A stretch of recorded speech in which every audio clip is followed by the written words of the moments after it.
Good morning. Today we would like to discuss the recent rotations that we've witnessed within US equity markets.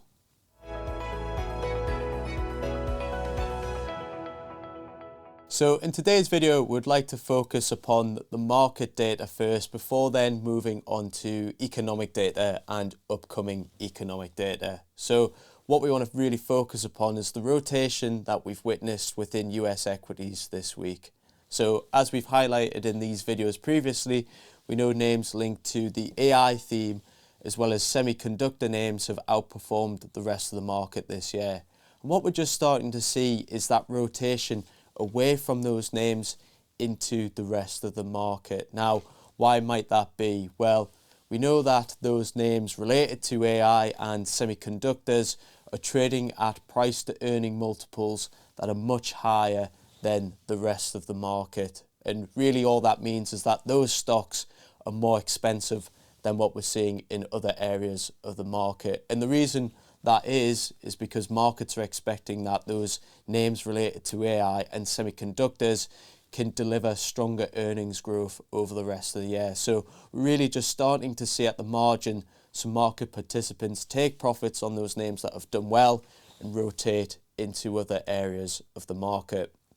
Now, moving on into the economic data, we've had the US consumer confidence data out, and really what we want to focus upon is the parts related to the labour market. Now, within that data, the respondents have spoke about jobs, job openings, and whether jobs are easy or hard to find. So we've had 38% of respondents mention that they think that jobs are still readily available. This number has started to moderate since the COVID-19 reopening after the pandemic, but on a historical basis that number is still fairly elevated, but as we said, moderating from since the economy reopened. And then looking at whether jobs are hard to find, we've had 14% of respondents say that they believe jobs are hard to find. Now, once again, on a historical basis, that number is fairly low and is actually relatively unchanged since we saw the economy reopen. So really what we're taking away from that as an investment team is that we have seen other previous signs showing that the labour market in the US is starting to moderate, and this is a continuation with this newest data. So we're viewing this as a moderation or a normalisation of the labour market, but nothing more severe than that. And then previewing what's coming up on Friday with the US PCE inflation. Remember, that's the Federal Reserve's preferred measure.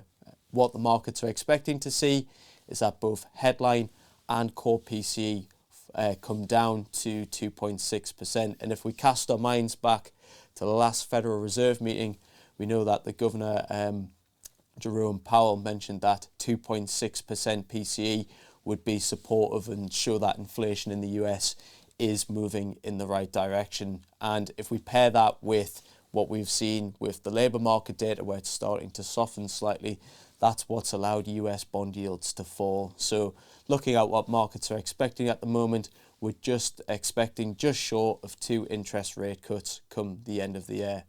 So that's all for today's video. Remember, if you like our content, please like and subscribe, and we'll catch you in tomorrow's video.